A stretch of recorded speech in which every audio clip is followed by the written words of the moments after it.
Эфир Абхазского телевидения продолжается. Вы смотрите информационный выпуск Камши-Укшара. Здравствуйте. Сегодня в выпуске. Депутаты парламента Абхазии обсудили вопрос регулирования цен в турсфере.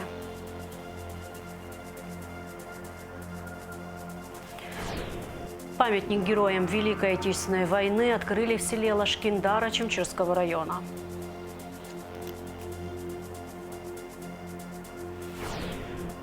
В Сухуми состоялась торжественная церемония выпуска курсантов с ВОКу.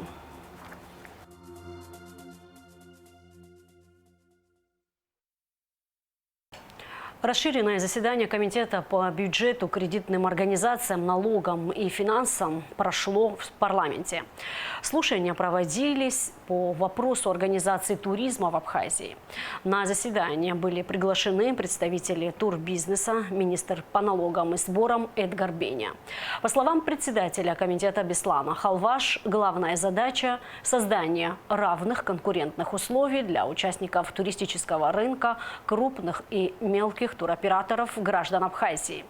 Планируется серия встреч для выработки решений по внесению изменений в законодательство. Необходимо уйти от элементов недобросовестной конкуренции, если они присутствуют на рынке, сказал Халваш. Нашей главной задачей является, уважаемые друзья, выработка очень продуманных, сбалансированных решений и по внесению изменений в законодательство нашей страны.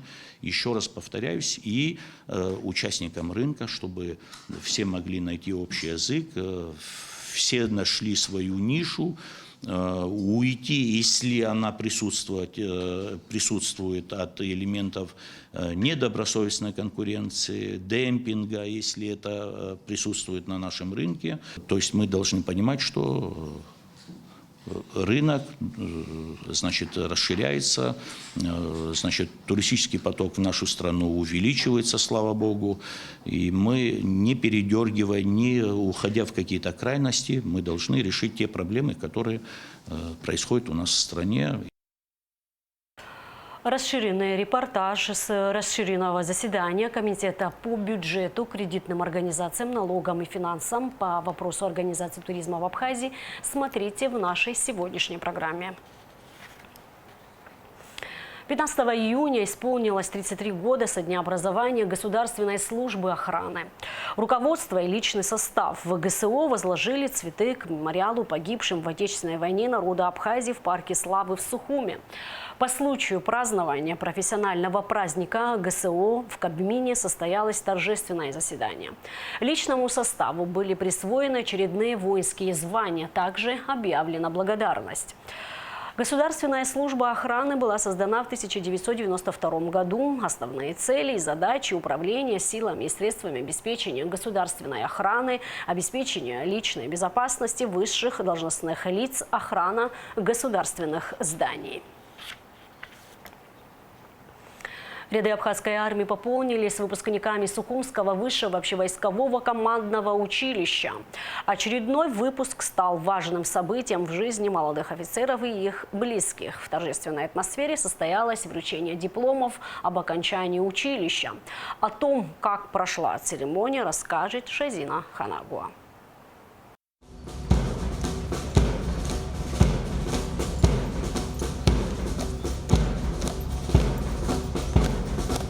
Восемь молодых офицеров Сухумского высшего общевойскового командного училища переживают по-настоящему важный и трепетный момент.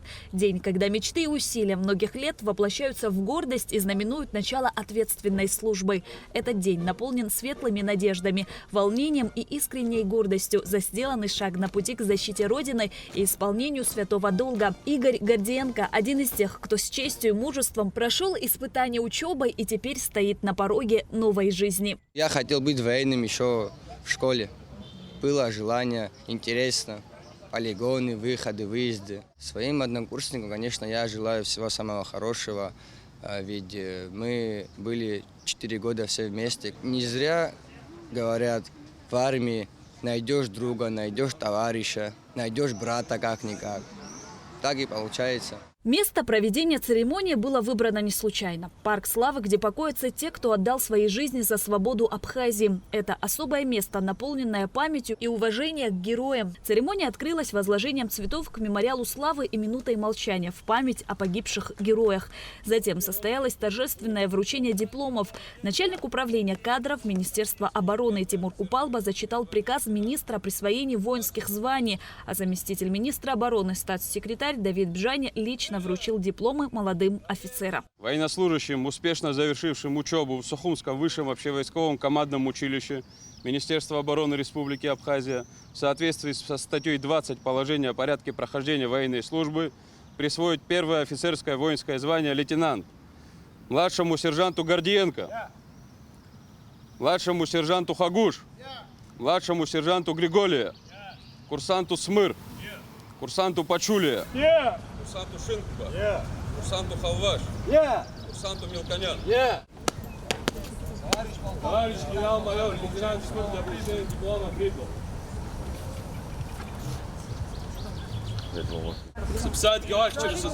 Сегодня вы лейтенанты, первое офицерское звание.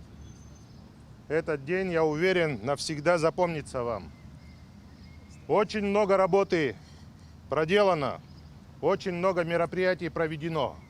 Но теперь еще более сложный путь становления как офицеров. И в этом пути я желаю вам успехов, удачи и спокойной службы. Курсанты 4 года усердно обучались военному делу. Денис Халваш гордится тем, что стал выпускником этого училища. За время обучения он получил знания, которые помогут достойно служить в рядах абхазской армии. Он поблагодарил всех учителей за терпение, поддержку и профессионализм, отметив, что именно благодаря им он стал готов к новым обязанностям и ответственным вызовам, которые ждут его впереди.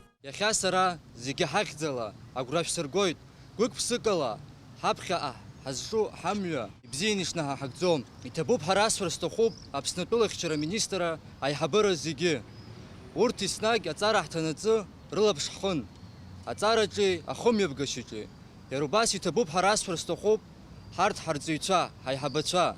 Родители и сестры, младшие братья, дяди и тети с гордостью разделили радость важного события с выпускниками. Каждый стремится запечатлеть момент принятия присяги. Фото и видео, без сомнения, займут почетное место в семейном архиве.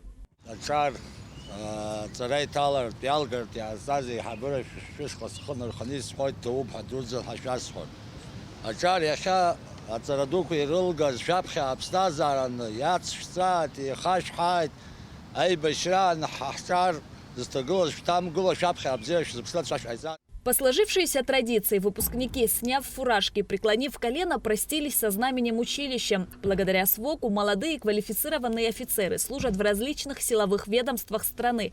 В настоящее время уже объявлен набор абитуриентов. Документы принимаются в военных комиссариатах по месту прописки. В этом году выпускались 8 человек, и на основании приказа министра обороны они все уже распределены по воинским частям и подразделениям. Те, которые 11 классов закончили, школьники имеют возможность обратиться в военных комиссариатах по месту прописки. Те, которые имеют желание поступить в военное училище, естественно, там уже проходит сбор документов. Абитуриентам необходимо будет сдать следующие вступительные экзамены: математику, абхазский язык-диктант, русский язык-диктант, историю Абхазии и, самое главное, физическую подготовку. Физическая подготовка подразумевает бег 100 метров, кросс 3 километра и подтягивание на перекладине. Но с нормативом мы уже на месте ознакомливаем абитуриентов. Практически такие же школьные нормативы на вступительные экзамены в наше военно-учебное заведение. Обучение у нас проходит 4 года по программе высшего военного заведения. По окончанию у нас выпускникам присваивают квалификацию менеджера по управлению персоналом, диплом государственного образца высшего образования и военное среднее образование. Звание лейтенанта, первичное воинское звание, и в дальнейшем уже мы их тут устраиваем. Завершилась церемония торжественным маршем под звуки военного оркестра. А молодые лейтенанты, следуя традиции, бросили монеты в воздух на счастье. Теперь выпускникам предстоит месяц заслуженного отдыха, после чего они приступят к службе в силовых ведомствах страны, открывая новую страницу своей военной биографии. Шазина Ханагуа, Инал Гвинджия, Абхазское телевидение. Заместитель министра сельского хозяйства Артуш Сарибикян и начальник отдела сельского хозяйства Чимчирского района Тенгизка Кубава посетили ряд успешно реализованных проектов в рамках программы развития сельского хозяйства за 2023-2024 годы в Чимчирском и частично Ткварчалском районах. Проекты по растениеводству, скотоводству, птицеводству, выращиванию овощей и фруктов, а также их переработке реализуются в республике с 2021 года по целевой государственной программе Минсельхоза. В начале текущего года было рассмотрено около 500 заявок, из которых до 300 одобрено и разрабатываются в настоящее время. Заявки на участие тщательно отбирают и проверяют.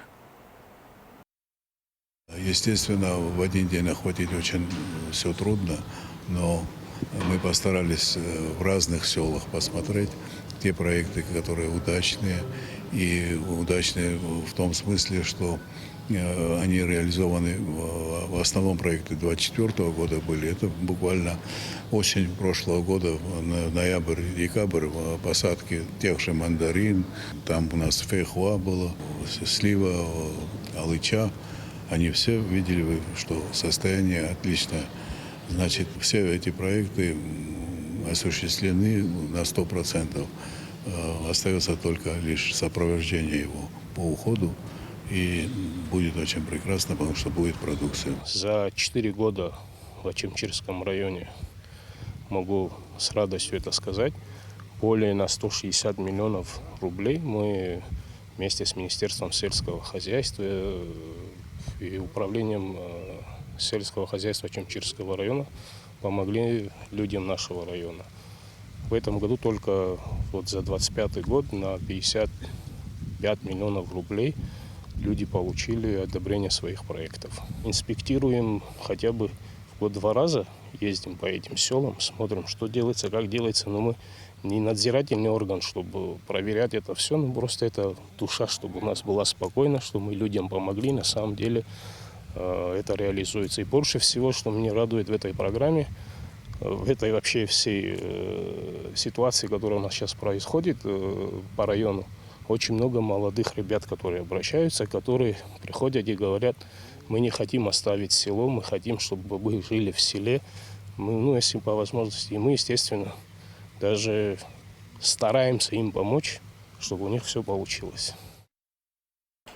Торжественное открытие памятника героям Великой Отечественной войны состоялось в селе Лашкиндара Чимчирского района, откуда на защиту Родины ушли 62 воина. Жители и гости села возложили цветы к подножию памятника, а школьники прочитали стихи военных лет. В мероприятии приняли участие глава администрации Чимчирского района Алхас Каце, представители Минобороны Абхазии, общественность и жители села. Памятник был возведен при финансовой помощи Российской Федерации в рамках программы Фонда президентских грантов. Великая Победа еще раз доказала, какая огромная сила, воля, сплоченность, единство и солидарность, героизм и мужество народа. Сегодня мы отдаем дань героям Великой Отечественной войны, тем, кто защищал землю от вероломных захватчиков. В этот день для нас и для нашего народа знаменательное событие. Мы присутствуем на открытии памятника защитникам Родины. Этот знак искренней признательности воинам, которые сражались против нацизма. Это олицетворение великого наследия дедов, прадедов, тех, кто победил в той жестокой войне. Низкий поклон и безмерная благодарность защитникам Родины за стойкость, мужество, благородство и самоотверженность. В Общественной палате обсудили значимость культурного кода в контексте правового регулирования общественных отношений. Недавно в Вестнике Московского университета была опубликована статья абхазских ученых Фатимы и Беслана Камки на тему «Герб Республики Абхазия как культурный код абхазской государственности. Социальный порядок в символах баланса и прогресса». По мнению авторов статьи, предложенные ими идеи актуальны в вопросе вопросе достижения консенсуса в социуме относительно базовых установок и ценностей. А сформулированные в работе выводы могут вызвать общественный интерес. Без кода, без культурного, без супертекста, о котором я говорю, не существует никакой социальный институт. Никакой. Ни семья, ни школа, ни корпорация, ни род, ни племя. Они не существуют. Просто когда мы говорим, а что за код, где он действует везде, всегда. Без кода люди не могут договориться. Потому что код – это тот смысл, тот образ, который позволяет понять слова. Словами просто мы ничего не объясняем, если нет вот того смысла, образа, который соответствует какому-то порядку, идеалу. Вот этот супертекст, он важен, да, то, что я хочу сказать, что вот этого кода, который относится к государству, как ни странно, у нас его нет. Когда я прочла вашу статью и что сподвигло вас на это, на самом деле хочу поблагодарить, потому что нету более важного в обществе вопроса, как сохранение нашего государства. А вот как его сохранить всеми общими силами с научной точки зрения? И вот все наши символы, это геральдика, герб и прочие символы, вот которыми мы сейчас, собственно говоря, и гордимся. И мы после войны, оно у нас что-то было, что-то мы утеряли, но что-то мы привнесли. Но чтобы они не искажались, чтобы они передавались из поколения в поколение, наверное, вот эти вопросы вы нам еще более глубоко изъясните. Общественная палата объявляет о начале приема ходатайств от политических партий и общественных организаций на замещение вакантного места процедурой конкурсного отбора. Срок подачи документов с 16 по 27 июня. Конкурсный отбор 1 июля. Выборы проводятся в связи с назначением члена общественной палаты Астамура Логуа министром туризма. Абхазия стала победителем в специальной номинации «Let's Travel» на 5-м международном туристическом форуме «Путешествуй». Делегация Минтуризма во главе с министром Астамуром Логуа принимала участие в форуме и представила стенд Абхазии. Турфорум «Путешествуй» проходит на ВДНХ и продлится до 15 июня. Он объединяет платформу для делового общения государства и бизнеса и первый в России туристический фестиваль для путешественников. 5 июля столица Абхазии Сухум отметит День города. Глава администрации Сухума Тимур Агарба распорядился создать и утвердить состав Организационного комитета по подготовке и проведению мероприятий. Оргкомитету в недельный срок поручено разработать и представить на утверждение план проведения общегородских мероприятий. А сейчас прогноз погоды. По сообщению Гидромедцентра, в выходные дни 14 и 15 июня в Абхазии ожидается переменная облачность, дождь и гроза. Местами в предгорных районах возможен дождь с градом. Температура воздуха ночью плюс 15-20, днем плюс 20-25 градусов. Температура морской воды плюс 22. На этом наш выпуск завершен. Всего вам доброго и до встречи в эфире.